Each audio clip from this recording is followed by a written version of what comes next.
عمران احمد خان نیازی صاحب فرماتے ہیں کہ اگر مجھے جہنم میں ڈال دیا جائے تو مجھے گرمی نہیں لگے گی. اگر اللہ نے مجھے دوزخ میں بھیج دیا مجھے گرمی نہیں لگے گی. کلمات کفر ہے، اس سے بندہ دار اسلام سے نکل جاتا ہے، لیکن اس پہ توبہ پیش کی جائے گی. اس کا نتیجہ یہ نکلتا ہے کہ ان کا ایک فالوور جو ہے اٹھ کے کہتا ہے کہ اگر یہ ہمیں جہنم میں بھی کال دیں گے تو ہم ادھر بھی جائیں گے. خان کے لیے جہنم کی کال بھی دیا جائے تو ہم حاضر ہیں. وہ اللہ نہ کرے یار، یہ تو اتنی جذباتی باتیں ہیں. جہنم کیا یہاں پہ کوئی موم بتی کے فلیم پہ 1 منٹ نہیں گزار سکتا. مجھے لگتا ہے آپ نے پی ایچ ڈی تھیسس کیا ہوا ہے. عمران احمد خان نیازی صاحب کہتے ہیں مطلب ان کے ایک فالوور کہتے ہیں جو ماشاءاللہ داڑھی دبڑی رکھی ہے کہ میرے روزے، میرے زکوٰۃ، میری نمازیں مجھے جنت میں شاید نہ لے کے جائیں، لیکن یہ وہ رستہ ہے جو مجھے جنت میں لے کے جائے.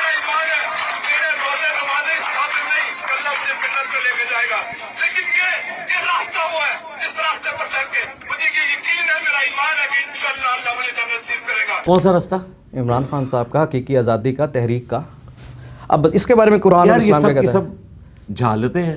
توبہ کرنی چاہیے. لقد کان لکم فی رسول اللہ اسوۃ حسنہ.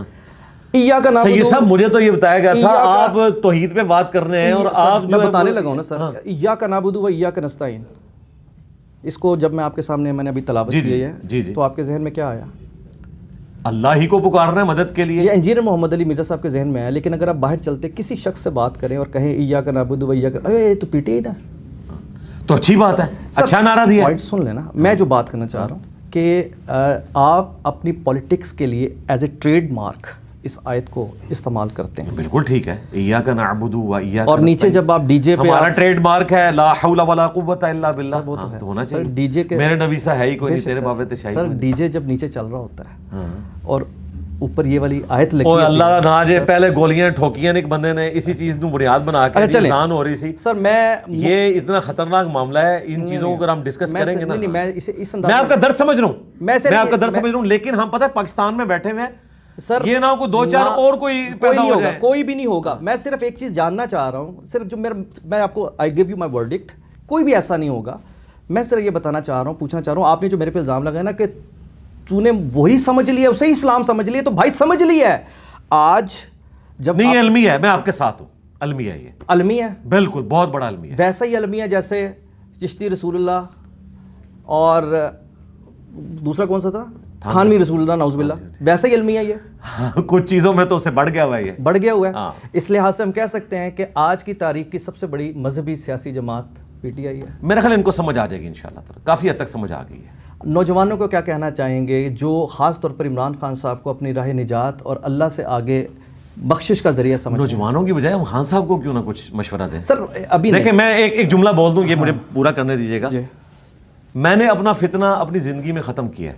کس طرح؟ جب میں نکلوں نا جیل سے باہر تو میں نے ایک جملہ بولا کہ میں اپنا فتنہ اپنی زندگی میں ختم کر کے جا رہا ہوں. فتنہ عربی والا آزمائش، وہ یہ کہ میں جو کیٹاگوریکل سٹیٹمنٹس دیتا تھا نا علماء کے بارے میں، تو میں ایٹ لیسٹ اب بائیفرکیشن کر رہا ہوں کہ اس دور میں بھی ایسے علماء موجود ہیں. میں تو چند ایک کو سمجھتا تھا، لیکن میرے بعد جیل کی تکلیف کاٹنے کے دوران جب ایسے علماء سامنے آئے جن سے میں ایکسپیکٹ بھی نہیں کر رہا تھا اور انہوں نے میرے حق میں آ کے بات کی، میرے حق میں نہیں اسلام کے حق میں بات کی، اس اعتبار سے کہ ایک مسلمان کے اوپر توہین مذہب کا الزام لگا تھا، تو میں نے اپنا فتنہ اس اعتبار سے ختم کیا خود کہ یار باقی علماء جو اس وقت اس دعوت حق کے ساتھ کھڑے ہوئے نا، ان میں اگر غلطیاں بھی ہیں ان سے صرف نظر کریں کہ ایٹ لیسٹ انہوں نے اپنے ایمان کا ثبوت دیا ہے کہ ایک مومن کے لیے کھڑے ہونا ہے.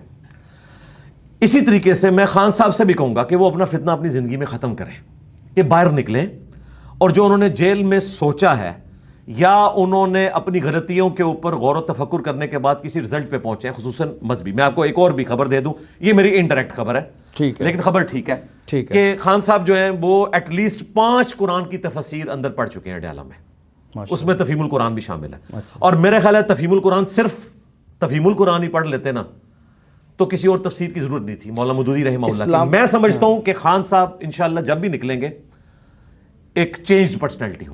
اسلامک ٹچ دور حاضر میں، لمحہ موجود میں اسلامک ٹچ اگر پاکستان تحریک انصاف سے نکال دیا جائے پیچھے نہیں تو آپ نے ادھر پھر گانوں کا ٹچ ڈالنا ہے. وہ تو ڈلا ہوا ہے نا، لیکن وہ گانوں کا touch basically supervised by Islamic touch ہے.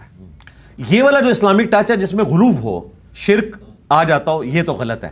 لیکن ویسے غلط ہمارے لیے خوشی کی، میں تو کہتا ہوں جب اسلامک کنٹری ویسے میں بڑے پیار سے قسم سے آج تو آپ یقین کریں نہیں، میں پتہ پاکستان کی سب سے بڑی مذہبی جماعت کو ٹی ایل پی سے بھی بڑی مذہبی جماعت ہے نہیں سر. یار، ٹی ایل پی نے تو ونریبل کیا نا لوگوں کو، تو انہیں مذہب کے ذمات لگا کے ان کے ساتھ تو ان کو کمپیئر نہ کریں. نہیں سر، لیکن میں آپ جس طرح آپ کریں لبیک یا رسول اللہ صلی اللہ علیہ وسلم، بڑا خوبصورت نعرہ ہے، بہت پیارا نعرہ ہے، لیکن ٹوکے اٹھائے نا یار، یہ تو سر بیچارے بہت برگر فیملی کے لوگ ہیں، انہوں نے کیا کیا ہے، آپ کا کیا بگاڑا ہے؟ اچھا سر چلیے بڑا اچھا کر دیا آپ نے، مزید تھوڑا سا وہ کہتے ہیں کہ دیکھیں گفتگو کو فرق بڑھا کرنا دیا ہے. چاہیے، ہمیں گفتگو ریشو کو پروپورشن کا خیال ٹھیک ہے. کرنا چاہیے. لیکن سر میں وہی آپ سے عرض کر رہا ہوں نا کہ تصور بھی نہیں کر سکتے، مطلب ایک چھوٹی سی بات ہے، میں کل لاسٹ میں ایک ٹویٹ پڑھ رہا تھا ہارون رشید صاحب کی، بڑے سینئر صحافی ہیں، انہوں نے کہا کہ عمران خان صاحب جو ہیں ان کی بھوک اتنی زیادہ ہے کہ وہ برداشت نہیں کر سکتے، اس لیے وہ روزے نہیں رکھتے. یار ہارون رشید صاحب ہمارے لیے بزرگ ہیں.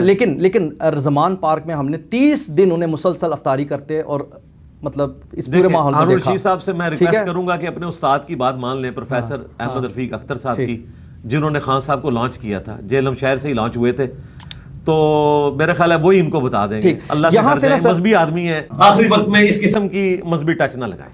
اب دیکھیں نا، اب آپ کو میں صرف اتنی سی بات بتانا چاہتا ہوں کہ وہی اوریا مقبول جان صاحب جو اپنے ہی اس پہ بیٹھ کر کہہ رہے ہیں کہ اگر آج یہ دعوی نبوت کرتے تو ان کے فالوور مان جائیں گے، اور آج انہوں نے ٹونٹ کروایا. ٹونٹ نہیں، انہوں نے اس وقت وہ تھے نہیں نا، متاثر نہیں تھے عمران خان صاحب سے، لیکن آج کل وہ عمران خان صاحب کے حق میں ویسی باتیں کر رہے ہیں کہ خواب میں رسول اللہ صلی اللہ علیہ وسلم آئے. خان صاحب کے حق میں بول رہے ہیں وہ صرف اس لیے بول رہے ہیں کہ جو بھی اس وقت کی رجیم سے تنگ ہے نا، وہ خان صاحب کے حق میں بول رہے ہیں، خواہ وہ صحافی ہوں، چاہے وہ دین چاہے ظاہر ہے وہ غلط کر رہے ہیں. اگر اس طرح ہے تو ان کو چاہیے اصول پہ کھڑے ہوں، اصول پہ کھڑا ہونا.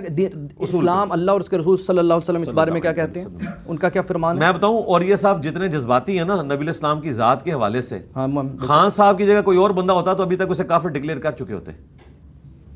اچھا ہاں، پتہ نہیں خان صاحب سے ان کی کوئی عقیدت ہے. یہ جتنی باتیں آپ نے گنوائی ہیں، عقیدت ہوئی ہیں، جتنی باتیں آپ نے گنوائی ہیں، ہاں نہیں ہیں، میں نے خود سنی، ویڈیوز ہیں، ہاں نہیں میں نے دیکھی ہوئی، کچھ دیکھی ہوئی ہیں. یہ باتیں اگر کوئی اور کرتا نا تو اوریا مقبول جان صاحب اس کو ابھی تک کافر ڈکلیئر ہو سکتا ہے. سر آپ کے علمی قابلیت اس لیول تک نہ پہنچی ہو، کیونکہ آفتاب اقبال صاحب کہتے ہیں کہ عمران احمد خان نیازی صاحب کی اس وقت جو پوزیشن ہے نا، اللہ کے بعد اگر ادھر کوئی دوسرا ہے تو وہ عمران خان ہے. عمران خان کی واپسی، اس کی سیاسی بقا، اس کا سارا سکرپٹ، ویسے تو رب کریم کا یہ معاملہ ہے، لیکن اللہ کے بعد اگر اس کا کوئی انچارج ہے تو وہ عاصم منیر نہیں ہے، وہ کوئی اسٹیبلشمنٹ نہیں ہے، وہ نواز شریف نہیں ہے، وہ عمران خان خود ہے.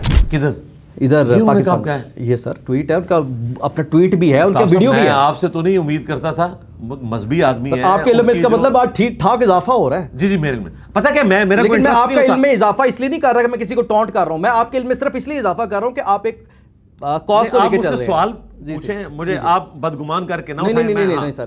اچھا اگر آفتاب صاحب نے ایسا کہا تو میں ان سے ریکویسٹ کروں گا کہ اللہ سے ڈرے، آپ اتنے بڑے بڑے دعوے کیوں کرتے ہیں؟ اور ان کی وائف تو غامدی صاحب کا جو سینٹر ہے اس کی بھی انچارج نہیں ہے، یہ مذہبی آدمی ہے، دیندار آدمی ہے، میں بڑی دل سے قدر کرتا ہوں ان کی بھی. ایون عمران ریاض خان بیسیکلی ایک دیندار آدمی ہے، اور اب نکلنے کے بعد وہ زیادہ مذہبی ہو چکے ہیں. لیکن جب اس طرح کے معاملات آتے ہیں مجھے نہیں سمجھ آتی کہ وہ خاص قسم کا کسی کے اوپر کیوں آپ کا ریسرچ کیا کہتی ہے. آپ نے ماشاءاللہ 16 سال آپ نے اپنی زندگی کے اس چیز کو دیے ہیں کہ ایک آدمی، ایک دیندار آدمی کیسے ٹلٹ ہوتا ہے اس لیول پر جا کے، آپ کو کیا لگتا ہے؟ یعنی پولیٹیکل لیڈر کی محبت میں ٹلٹ ہو جاتا ہے. ہاں مطلب یہ اس لیول پر کہ یہ والی باتیں اور اس طرح کے دین تک کو دو پر لگا دیا جائے. بڑی حیران کن بات ہے. میں تو کہوں گا تقدیر کا غلبہ ہے، اللہ سے پناہ مانگنی چاہیے. میں تو ایسے لوگوں کو جب دیکھتا ہوں تو دعا پڑھتا ہوں، الحمدللہ الذی عافانی مما ابتلاک بہ وفضلنی علی کثیر ممن خلق تفضیلا. یہ جامعہ ترمذی میں حدیث ہے کہ کسی مریض کو دیکھ کے آپ پڑھ لینا وہ مرض آپ کو نہیں لگتا. میں اس قسم کے سارے صحافی حضرات جو کسی بھی ایک خاص پارٹی کی لائن لیتے ہیں اور اپنے دین کو کمپرومائز کر لیتے ہیں، تو میں ان کو دیکھ کے بس یہی دعا پڑھتا ہوں. بالکل ٹھیک.